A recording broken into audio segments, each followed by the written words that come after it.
नमस्कार, आप देख रहे हैं 4 PM और मैं हूं आपके साथ निधि तिवारी। 2014 के बाद से जब से नरेंद्र मोदी सत्ता पर काबिज हुए हैं, भारतीय राजनीति में एक से बढ़कर एक कारनामे सामने आने लगे हैं। ये कारनामे इतने घिनौने और बेशर्म भरे हैं कि आदमी सोचता है कि क्या इस देश का कुछ बचेगा या सब कुछ लूटपाट और झूठ की भेंट चढ़ जाएगा।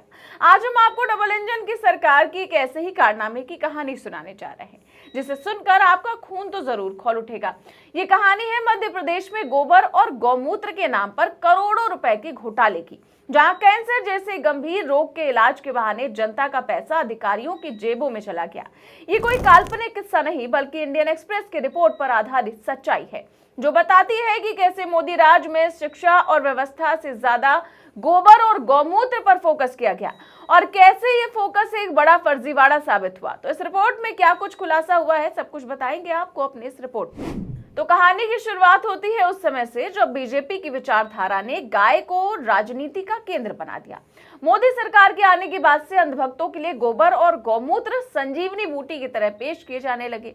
नेता लोग दिन भर इनकी महिमा गाते रहे जैसे कोई चमत्कारी दवा हो, लेकिन असल में ये सब कुछ एक बड़ा खेल था, जहां जनता की सेहत की आड़ में करोड़ों रुपए की लूट मचाई गई। मध्य प्रदेश में बीजेपी की सरकार ने गोबर और गौमूत्र से कैंसर के इलाज का दावा किया और इसके रिसर्च पर 3.5 करोड़ रुपए खर्च कर डाले। अब जांच शुरू हो गई है कि ये पैसा कहां गया, क्योंकि 15 साल बीत गए और कोई नतीजा नहीं निकला। अधिकारियों ने रिसर्च के नाम पर हवाई यात्राएं की, ऐशो आराम में पैसे उड़ाए और मशीनों को लाखों रुपए में खरीदा, जबकि उनकी कीमत चंद लाख में थी। याद कीजिए उस दिन को जब बीजेपी सांसद प्रज्ञा ठाकुर ने एक चैनल को इंटरव्यू में कहा था कि गाय के गौमूत्र पीने से उन्होंने अपने कैंसर का इलाज किया है। सोशल मीडिया पर उनका मजाक उड़ा, लोग हंसे, लेकिन मध्य प्रदेश की सरकार ने इसे मजाक नहीं माना, बल्कि उन्होंने इसे गंभीरता से लिया और करोड़ों रुपए की रिसर्च शुरू कर दी।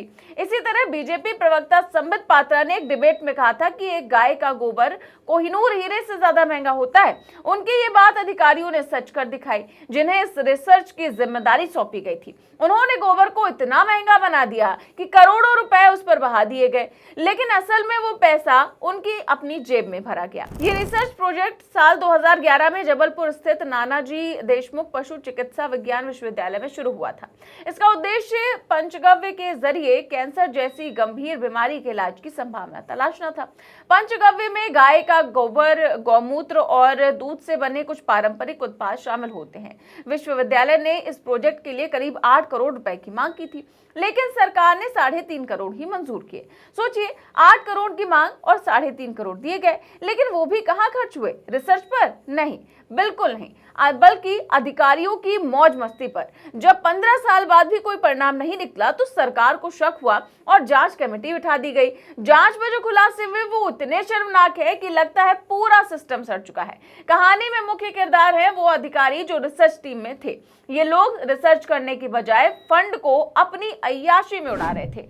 जांच रिपोर्ट बताती है कि गाय का गोबर, गौमूत्र, कच्चा माल और स्टोरेज के बर्तन और मशीनरी पर करीब 1 करोड़ 90 लाख रुपए खर्च किए गए, लेकिन जांच टीम का कहना है कि बाजार भाव के हिसाब से इन चीजों की कीमत 15 से 20 लाख रुपए से ज्यादा नहीं होनी चाहिए थी। मतलब 1 करोड़ 90 लाख रुपए दिखाकर असल में चंद लाखों खर्च किए गए और बाकी पैसा हड़प लिया गया। ये कितना बड़ा धोखा है! जनता का पैसा जो टैक्स से आता है उससे लूटा जा रहा है।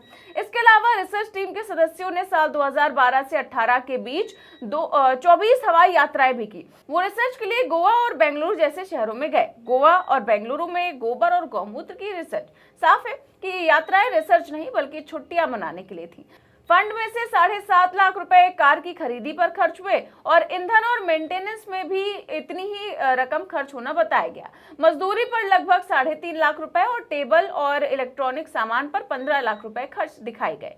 जांच रिपोर्ट में इन सब खर्चों को बिल्कुल गैर जरूरी बताया गया। अतिरिक्त कलेक्टर रघुवर मरावी ने कहा कि किसानों को ट्रेनिंग देने की बात कही गई थी, लेकिन ये साफ नहीं है कि किस तरह की ट्रेनिंग दी गई। कुछ खरीदी गई गाड़ियां मौके पर मिली नहीं और कई खर्चों का हिसाब भी नहीं था। कहानी में ट्विस्ट तब आता है जब जिला प्रशासन को इस प्रोजेक्ट को लेकर एक शिकायत मिली। शिकायत में खर्च को लेकर गड़बड़ियों का आरोप लगाया गया था। इसके बाद संभागीय आयुक्त के निर्देश पर जांच शुरू हुई। जांच के लिए अतिरिक्त कलेक्टर की अगुवाई में एक टीम बनाई गई, जिसने प्रोजेक्ट के खर्च और कामकाज की पड़ताल की। जांच में सामने आया कि कई चीजों पर जरूरत से ज्यादा पैसा खर्च किया गया। ये सब कुछ इतना संगठित था कि लगता है कि पूरा सिस्टम इसमें शामिल था। वहीं विश्वविद्यालय प्रशासन ने सभी आरोपों को गलत बताया। विश्वविद्यालय के रजिस्ट्रार का कहना है कि सारी खरीदारी सरकारी नियमों के तहत और टेंडर प्रक्रिया से की गई। उनका दावा है कि कहीं कोई घोटाला नहीं हुआ है और सभी दस्तावेज जांच टीम को दिए गए हैं। लेकिन ये दावा कितना खोखला है, क्योंकि जांच रिपोर्ट कुछ और ही कहानी बयां कर रही है। अब ये जांच रिपोर्ट कलेक्टर के जरिए संभागीय आयुक्त को भेजी जाएगी। आगे की कार्रवाई क्या होगी, इसका फैसला तो वहीं से लिया जाएगा। फिलहाल ये मामला इस बात पर टिक गया है कि कैंसर जैसी गंभीर बीमारी के नाम पर किए गए खर्च वाकई सही थे या फिर नहीं। लेकिन सच्चाई तो यह है कि ये सब कुछ एक बड़ा फर्जीवाड़ा था, जहां मोदी राज में गोबर और गौमूत्र को लाभकारी बताकर जनता को ठगा गया। सत्ता में बैठे लोग कहते रहे कि वो हमारे स्वास्थ्य की चिंता कर रहे हैं, लेकिन असल में वो करोड़ों रुपए का लाभ ले रहे थे। ये खुलासा अब जाकर हुआ है, लेकिन कितने ऐसे घोटाले अभी छिपे हुए हैं, ये कहानी बताती है कि कैसे सत्ता की हवस में लोग कुछ भी कर गुजरते हैं। अधिकारियों ने इन पैसों से रिसर्च तो नहीं की, लेकिन उनका इस्तेमाल हवाई यात्राएं करने और ऐशो आराम और बंदरबाट करने के लिए जरूर किया। कुछ लाख रुपए की मशीनों को लाखों रुपए में खरीदना भी बताया गया। ये सब इतना क्रूर है कि लगता है जनता को जानवर समझा जा रहा है। मोदी सरकार के आने के बाद से ऐसे कारनामे बढ़े हैं जहां धार्मिक भावनाओं को भुनाकर खुली लूट मचाई जाती है। गोबर और गौमूत्र को संजीवनी बताकर अंधभक्तों को बहकाया जाता है, लेकिन पीछे से घोटाले पर घोटाले हो रहे हैं। घोटालेबाजों के लिए ये वाकई में किसी अमृत काल से कम नहीं है।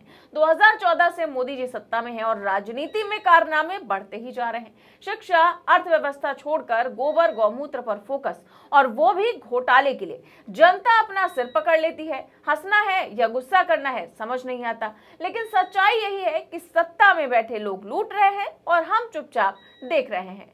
फिलहाल पूरे मामले को लेकर आपकी क्या राय है, हमें कमेंट बॉक्स में अपनी राय जरूर दें। चैनल को सब्सक्राइब भी करें और ज्वाइन भी करें। देश और दुनिया की तमाम बड़ी खबरें जानने के लिए देखते रहिए 4PM न्यूज नेटवर्क। नमस्कार।